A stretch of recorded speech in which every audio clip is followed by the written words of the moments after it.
मग ती बाकीचे जे होते ते म्हणाले तसं कसं असेल, म्हणजे हे जनावर आहे, हा माणूस आहे. त्यावेळी माऊलींनी सांगितलं नाही, म्हटले मी ज्ञान आहे, तोही ज्ञान आहे, जे माझ्याकडे ज्ञान आहे ते त्याच्याकडे ज्ञान आहे.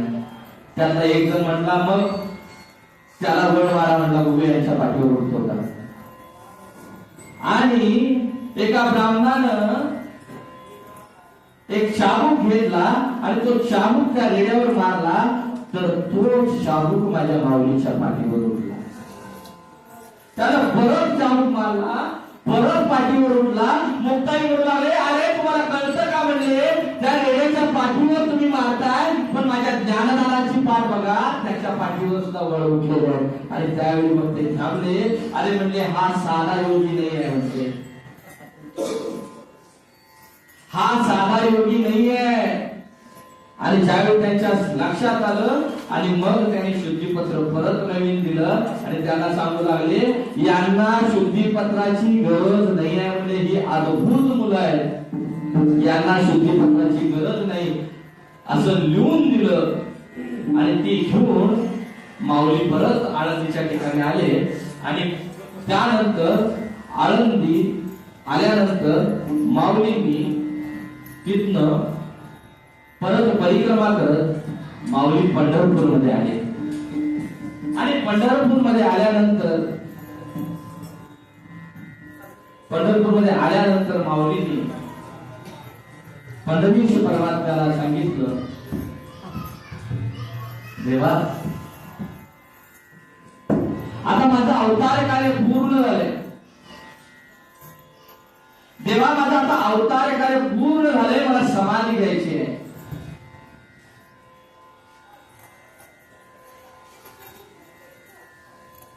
काय म्हणतात माऊली, देवाला सांगताय, देवा आता माझं अवतार कार्य पूर्ण झालंय, मला समाधी घ्यायची आहे. ज्ञानेश्वर म्हणे विठोबासी,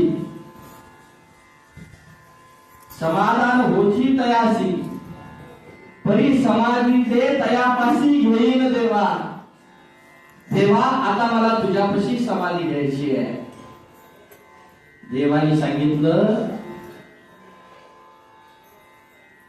माऊली तुम्हाला इथं समाधी घेता येणार नाही, कारण समाधीच्या प्रत्येकांच्या जागा ठरलेल्या आहेत. हरी नामा पंढरी नाथ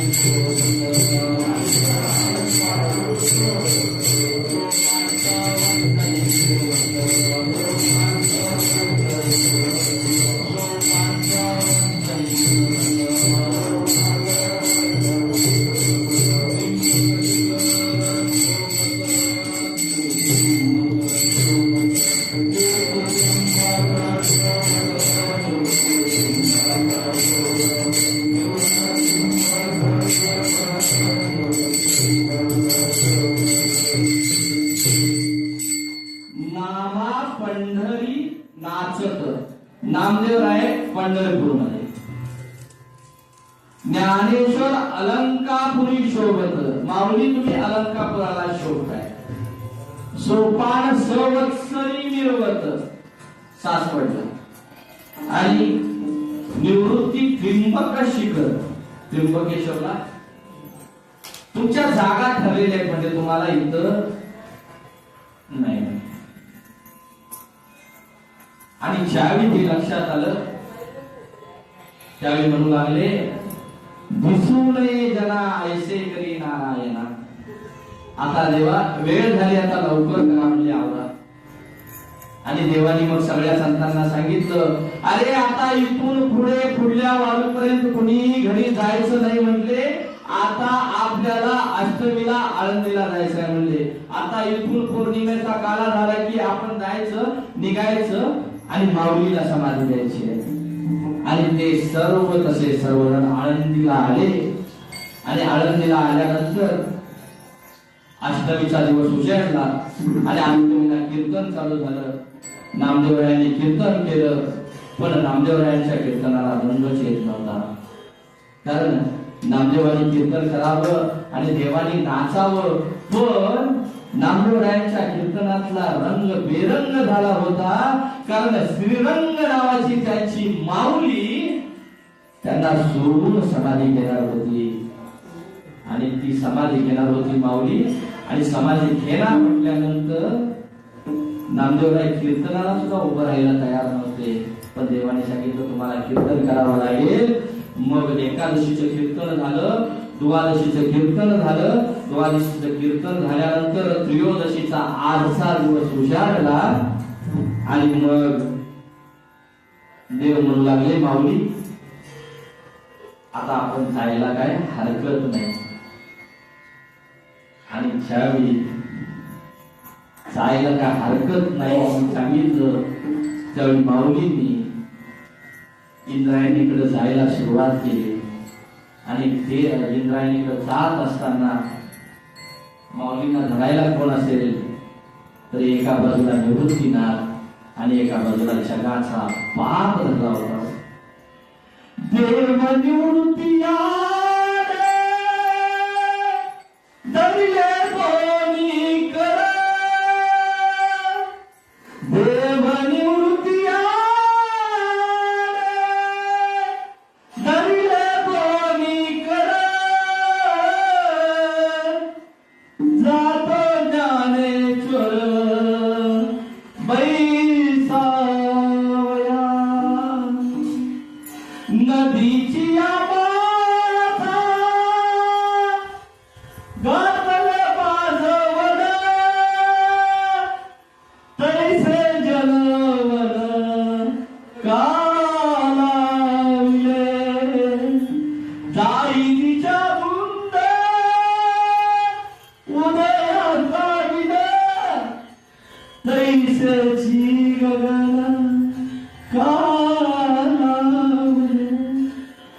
जगाचा बाप रडतोय, सगळे संत रडतायत आणि माझी माऊली त्या इंद्रायणीमध्ये हात पाय धुण्यासाठी जाते. माय बाप हो आठवा तो प्रसंग डोळ्यासमोर आला.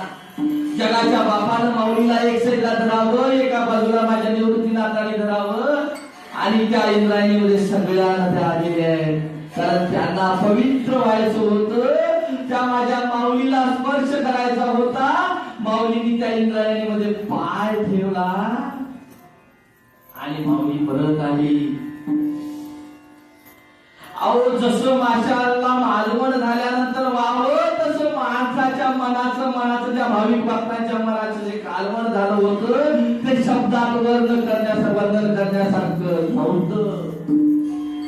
आणि त्यांना घेऊन आले. कुठं आले तर सिद्धेश्वराच्या मंदिरामध्ये आले.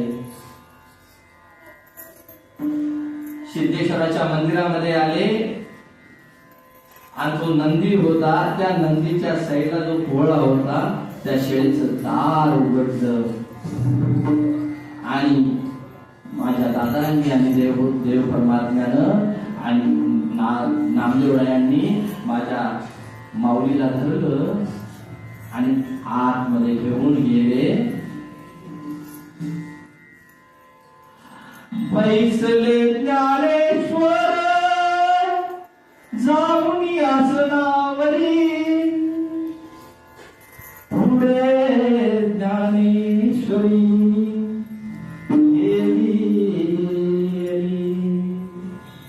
ज्यावेळी पुढे ज्ञानेश्वरी ठेवली आणि ज्ञानेश्वरी ठेवल्यानंतर माऊली देवाला म्हणू लागले ज्ञानदेव म्हणे सुखी केले देवा, पाद ठेवा निरंतर. देवा आतापर्यंत जसं सुखी ठेवलेला आहे देवा तसंच आम्हाला इथून पुढेही सुखी ठेवा म्हटलेलं आहे. 3 वेळा तोडी जोडले कर कमळ, झाकीले डोळे ज्ञान दे. मुद्रा डोळा निरंजना लीन भीम मुद्रा डोळा निरंजना लीन झाले ब्रह्मपूर्ण ज्ञान देव झाले ब्रह्मपूर्ण ज्ञान देव आणि त्याच वेळी माझ्या नामदेवरायांच्या मुखातून शब्द आले नामामध्ये आता लोपला दिनकर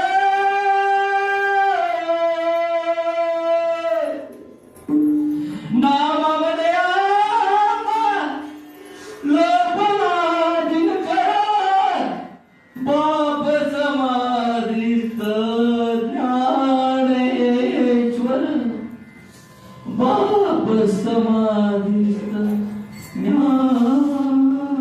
ज्ञानेश्वर कुंडली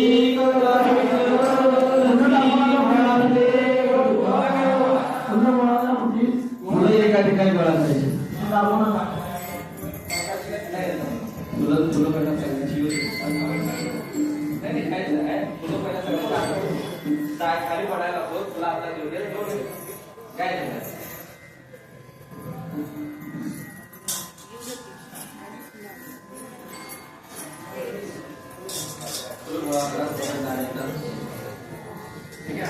देव निवृत्ती आले धरले दोन्ही बाप ज्ञाने जातो ज्ञानेश्वर बैसावया नदीची आमासा घातले माझबन पैसे जनगण कालाविले दाई दिशा धुंद उदयास्तावीन पैसे गण कालावले बैसले जाऊनी ज्ञानेश्वर सरावरी पुढे ज्ञानेश्वरी ठेविली ज्ञानदेव मने चुकी केले देवा पाद पद्म ठेवा निरंतर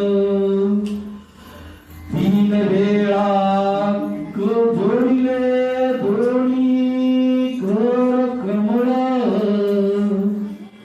जागिले डोळे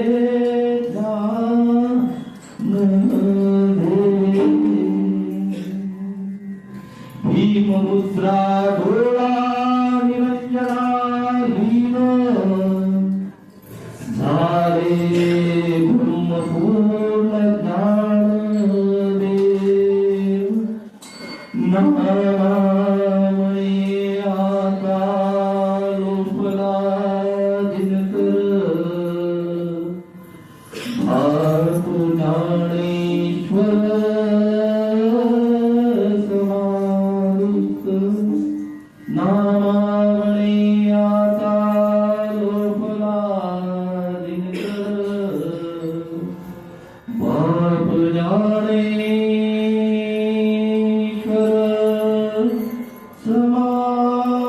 समाधित बाप ज्ञानेश्वर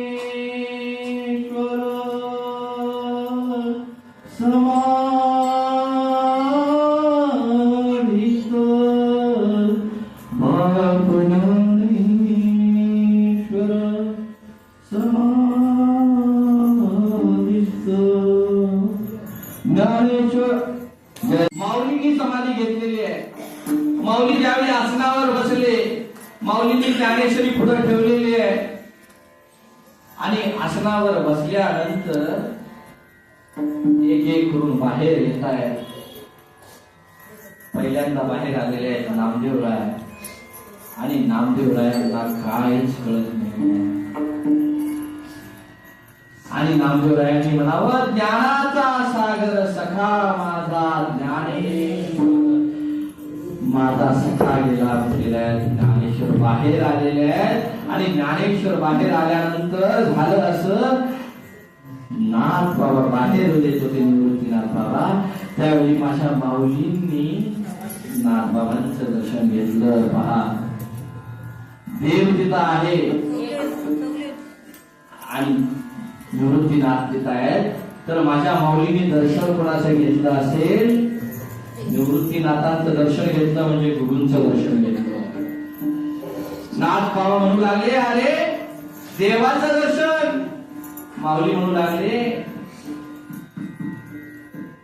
ज्यावेळी मी ज्ञानेश्वरी लिहायला बसलो, ज्यावेळी मी दादा आणि ज्ञानेश्वरी लिहायला बसलो, ज्ञानेश्वरी लिहित असताना एखाद्या श्लोकावर मी भाषांतर सांगत असताना मी कितीतरी लांब गेलो होतो, पण त्या विषयावर परत आणून ठेवायचं काम कोण केलं असेल तर दादा तू केलं. म्हणजे तू माझा पहिला गुरु आहे. आणि माऊलींनी त्याचं दर्शन घेतलं. तसं निवृत्तीनाथ बाबा बाहेर आले आणि बाहेर आल्यानंतर कधीही आपल्या देहावर निवृत्ती धारण केलेल्या निवृत्ती दादानं वर यावं आणि घडाघडा लोळावं. कधी न रडलेले निवृत्ती दादा त्यावेळी रडले. त्यावेळी नामदेवरायांनी उचललं. दादा म्हणजे तुम्ही तर निवृत्त आहात, तुम्ही जर निवृत्ती असाल तर तुम्ही का रडताय? त्यावेळी निवृत्ती दादाने सांगितलं, अविद्या येणे कधी नाही केली, अविद्या येणे कधी नाही केली, गुरु शिष्य परंपरा शेती. यानं कधीच अवज्ञा केली नाही आणि गुरु शिष्य परंपरा जर कोणी नेली असेल तर या माझ्या माऊलीने नेले होते. आणि निवृत्तीनाथांनी बाकीच्या गोपाळांना सुद्धा बाहेर आणलेला आहे. तुम्ही म्हणणार निवृत्ती दादानीच कसं आणलं? बाहेर निवृत्ती आली रे गोपाळा, घातली शिळा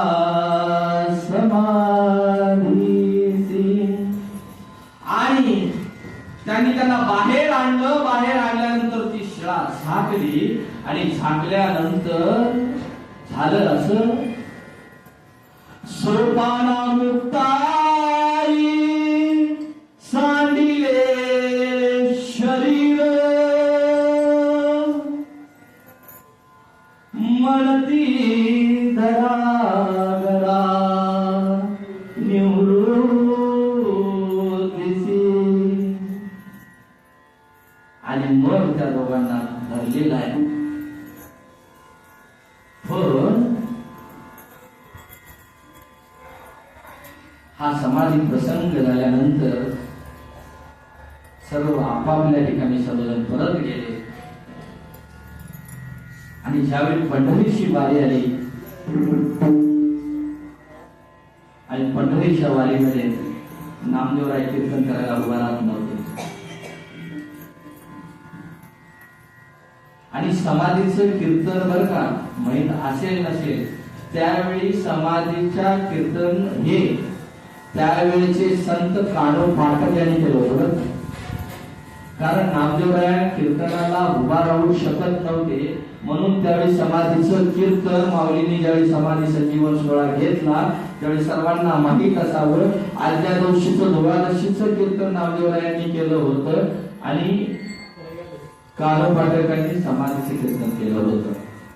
हे तुम्हाला लिखित स्वरूपात सुद्धा मिळेल, नाही असं नाही.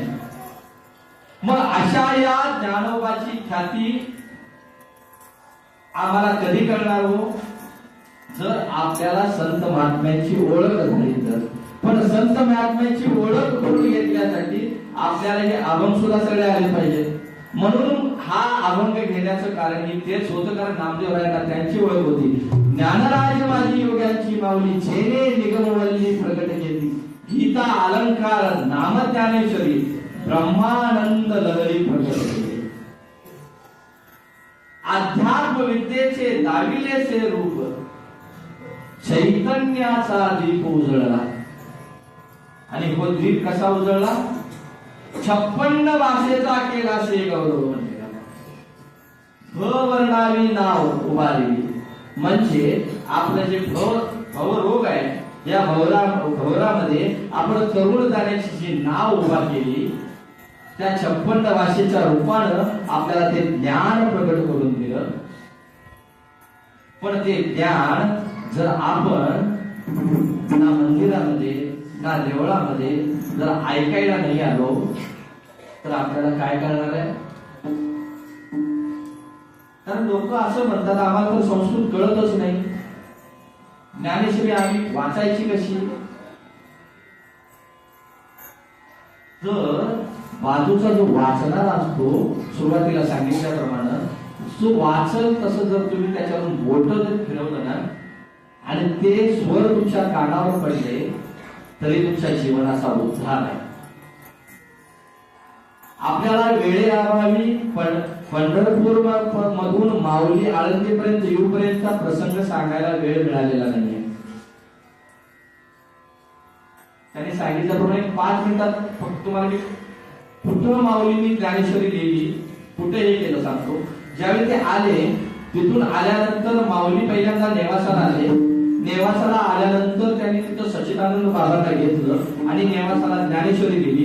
नेवासामध्ये ज्ञानेश्वरी लिहिल्यानंतर नेवासामधून थोड्या अंतरावर ब्राह्मणी म्हणून गाव आहे. या ब्राह्मणी या गावामध्ये माऊलींनी अमृतानुभव हा ग्रंथ लिहिलेला आहे. आणि अमृतानुभव हा ग्रंथ लिहिल्यानंतर त्यांनी ज्यावेळी तो रेडा वेद बोलवला होता त्या सभेमध्ये सांगून तो रेडा बरोबर घेतलेला रेडा ज्यावेळी पुढं ब्राह्मणी मधून पुढे आल्यानंतर त्या रेड्याच्या डोळ्यामधून पाणी यायला लागलं. त्यावेळी माऊलींनी विचारलं, निवृत्ती दादा, या रेड्याच्या डोळ्यामधून पाणी काय येतंय? त्यावेळी निवृत्ती दादाने सांगितलं, या रेड्याला देवत्व प्राप्त झालंय. तो रेडा रडतोय की या संतांच्या मला देवत्व, मला या संतांच्या मुळे प्राप्त झालंय, पण मी आता इथून पुढे चालू शकणार नाही, म्हणून त्याच्या डोळ्यातून पाणी येतंय. माऊली, तुम्हाला या रेड्याला इथं आळ्यामध्ये समाधी द्यावी लागेल, कारण तो जर रेडा बोलता झाला नसता तर तुमचं संतत्व सिद्ध झालं नसतं. आणि मग रेड्याची समाधी आळ्यामध्ये पहा. रेड्याची समाधी आळ्यामध्ये आहे. आणि रेड्याची समाधी झाल्यानंतर त्या रेड्याबरोबर आलेला जो कोळी होता, रेड्याला घेऊन आलेला जो कोळी होता, त्याची समाधी तिथून पुढे थोड्या अंतरावर वाकीला देवाने दिलेली आहे माऊलींनी. आणि त्याच्यानंतर मग माऊली आळंदीत आले. म्हणजे आपला उद्धार व्हावा म्हणून माऊलीनं आपल्यासाठी अमृतानुभव लिहिलेला आहे, चांगदेव लिहिलेली आहे, ज्ञानेश्वरी लिहिलेली आहे. पण ही घेणाऱ्याला आहे. समाधीचं कीर्तन सांगावं झालं, माऊलींचं जर सांगायचं झालं तर आपल्याला वेळ सुद्धा पुरणार नाही आणि काळ सुद्धा पुरणार नाही. काळानं आपल्यावर घाला जरी घातला आणि आपलं देहत्व जरी केलं तरी माझ्या माऊलीची भक्ती सांगायची संपणार नाही. पण ह्या माऊलीची ओळख आपल्याला असली पाहिजे. म्हणून हा सगळा या परंपरेचा, या वारकरी संप्रदाय मंडळाचा अट्टाहास आहे, जेणेकरून तुम्हाला संत महात्म्य कळावे, म्हणून या कार्यक्रमाचं प्रयोजन आहे.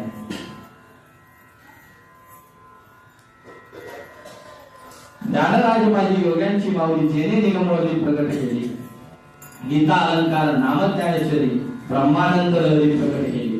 आणि शेवटच्या चरणामध्ये बघ नामदेव म्हणतात, नामा म्हणे ग्रंथ श्रेष्ठ ज्ञानेश्वरी एकतरी ओळी अनुभवावी, गीता अलंकार नामज्ञानेश्वरी ब्रह्मानंद लहरी प्रकट केली. नामा म्हणे ग्रंथ श्रेष्ठ ज्ञानेश्वरी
जय